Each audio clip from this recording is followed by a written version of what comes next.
so he needed to get back.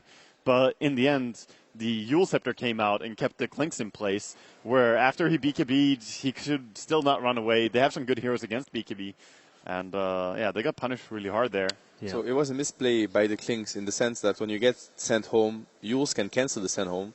But if you BKB before it, so you can't get Yules, you just, sure, you waste a BKB charge, but you get back to the fountain safely. Yeah. So he tried to, probably didn't think of the Yules because that's a new, I mean, it's not a new change, but we're, as Dota players, we're used to that nothing can cancel the send home. The hook thing, the fountain hook thing was the same story, but they changed it. I mean, it was changed a few months ago now. And he probably didn't have that in mind, so it was like, I'm safe, and then he got Yules, and then it was a disaster. So more like a habit. Exactly, a bad habit. Yeah. He was just looking at his HP going like, they can't kill me before I'm back. Right. Which was right. Yules. Yeah, he was right. He was fine. Yeah. Okay. Anything else that you've seen so far, Winter, in that? I think even Cinderan mentioned the game, like the gem, the lacking of the gem is just a really severe problem here. The Vision giving EG the necessary information to make the plays that like Fear has been pushing without fear. Because he had the vision, he knew the supports were on their side of the map, and he was just like, okay, I can just force them to come back to base and make the play that he did. And also, condolences to PPD who suffered the post-pause death. There's always one. There's always a guy who dies after the pause. This time he has positioned himself very nicely. He's in his own jungle, safely tucked away. So I'm sure he's going to be fine. It usually happens to the captains, during the pause, you're like talking to everyone, and you totally forget that you are actually in the middle of somewhere. I was going to ask, do you go back to the end and you go, wait, where was I? And people can know it's a post-pause death because you run into 5 people. It's not even, you're like actually completely out of position. It's because you just lost track of what happened. Yeah. But what I wanted to mention, that we mentioned that Octarine core, and the fact that Co-op has no Hex. So when they were pushing, they didn't show Co-op or Clockwork. Both of them were missing. But AM kept on split pushing bottom and went into the base. He would never do that if Co-op had a Hex. Yep. Because then they could chain stun him. But he knows that as long as the Klings is visible, nothing can chain stun him until Klings TPs back and kills him. He's going to be fine by that time. So he can do whatever he wants. Whatever he wants on the map. Sorry, we'll come back to it. It's an interesting piece because for a new player, what you're usually trying to do is learn, the heroes and learn some of the items and what have you. And your focus is so much on that you forget what the other players are playing. So we know Dota is a game of counter. So if you don't remember that when you're a new player, it's very tough. But as you become a bit better and you start noticing these things, it can actually win you games. And it's a great example of the fact that, if you haven't tuned in already, make sure you tuned into the noob stream, the newcomer stream today, because that is fantastic at explaining exactly these kind of things. And it's those little moments, isn't it, where you suddenly go, hang on a minute. They haven't got something that I know will stop me from doing. Oh, I can do this now. It's like the light bulb moment. Exactly, and those players are not even. It's not even that they're good. They're perfect at, taking advantage of those situations. Yeah, I think knows exactly. I think a very good example would be if you are playing a hero like Lifestealer or Juggernaut, you have innate survivability, ability to actually help you survive. And the opponent doesn't have anything that goes through your TP with your spell immunity, you will be able to take the hero to a very huge limit. So you have to use the hero to the limits if you actually understand and remember. And the guys down here, and you guys as well, I include you in this, it's like a second nature. You don't even think about it. It's one of those things that's just part of what happens, which is fantastic. But, when I'm playing, for instance, I'm still concentrating on what I'm supposed to be doing, let alone what the other guys are doing, right? And when you get better at it, even then, you really aren't thinking too much about the other side. So, really impressive. We do have a quick replay, actually, of the last team fight. So, it'd be quite good to look at that and sort of talk through as to how it all broke out. I know, Winter, you were just sort of going, well, why didn't they use the BKB? And I think we can see that in the replay. And Fear, so much work on the bot lane. Yeah, so now this was like past the fight already. This was a super informed fight and really well executed by EG. So you want to pop the Clinks. You want to get his Aegis because he's not actually that great of an Aegis carrier because of Death Pact. So they popped him with the Aegis with Winter's Curse and then Laguna, and then he dropped. Okay, we're gonna drop in now. Sorry about that. Yeah, we just got a little ahead of ourselves. The really key moment is after the sleep, and if you watch Fnatic, they went all out on combo, and then the opponents pop their BKB, but they actually wait for the BKB pop. So and AM at this point is already knows exactly what he's going to do. So at this point, they're just trying to kill the creeps, and then once the golems die, they'll pop the glyph. Chen actually has his heal up. Debatable whether or not he could have healed to. This is also where Anti-Mage is already pushing. Yes. So now they try to just send home and TP back and stop the Anti-Mage. That's where it all goes wrong after this. Yeah, you're gonna see here, Anti-Mage is split pushing, and they are like frantically trying to send the Klings back after the song. The sleep is very smart as well because he's preventing them from porting. You know, that's probably what he wants to do. Yeah, and he didn't pop his BKB, and the Yu's cancelled the sandbag. That was what happened. But now the BKB doesn't do anything anymore. Yeah, They're gonna he's chase it just down good anyway. after this. Yep.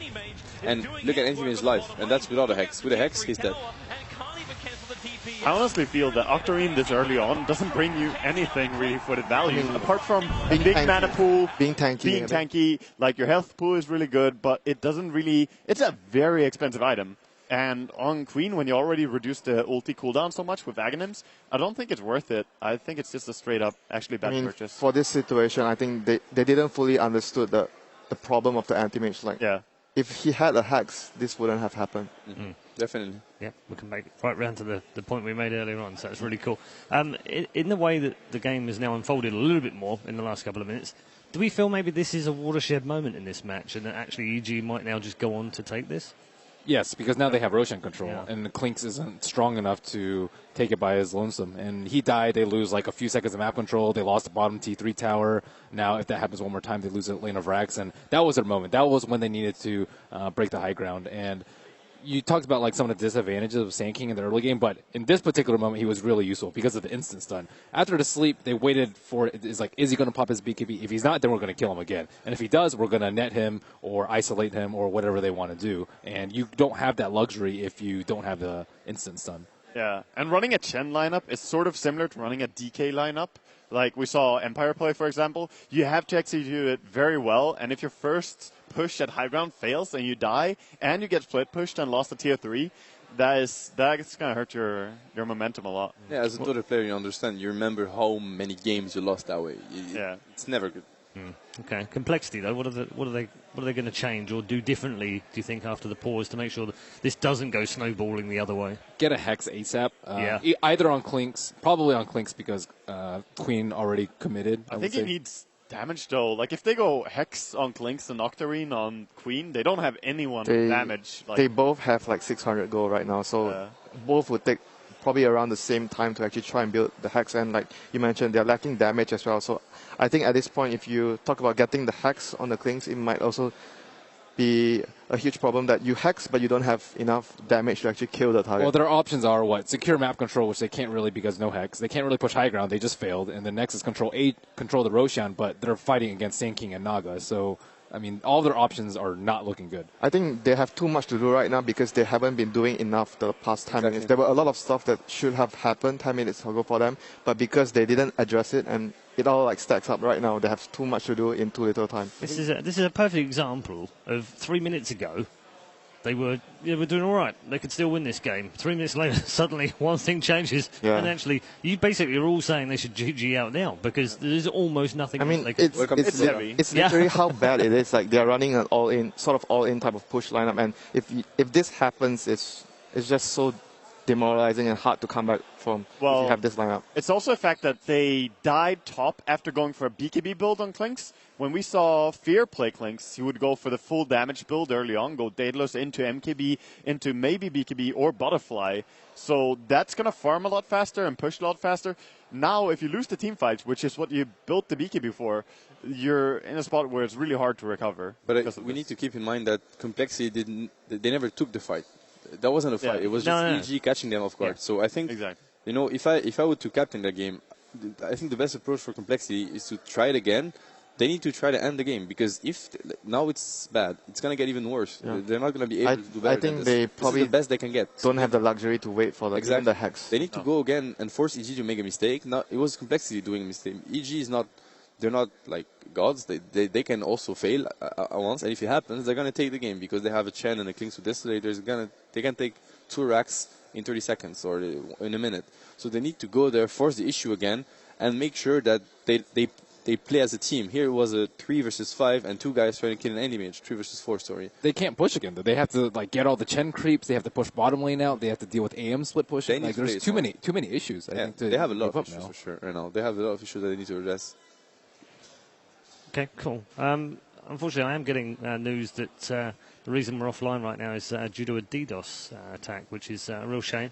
I do wish these people would find something better to do with their lives, but that's where we are right now.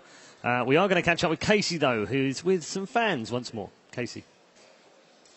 You're representing them. Yep. I have come into contact with Faceless Rex, and there is Monday Night Football theme music coming in. Let's see if we can hear.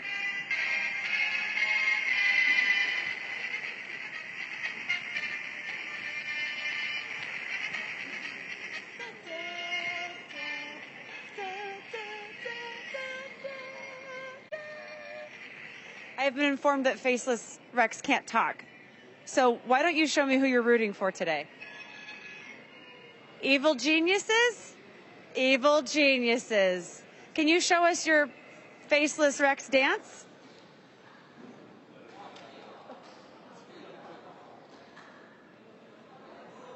I guess I should shake your hand. Very nice to meet you. And go dinosaur.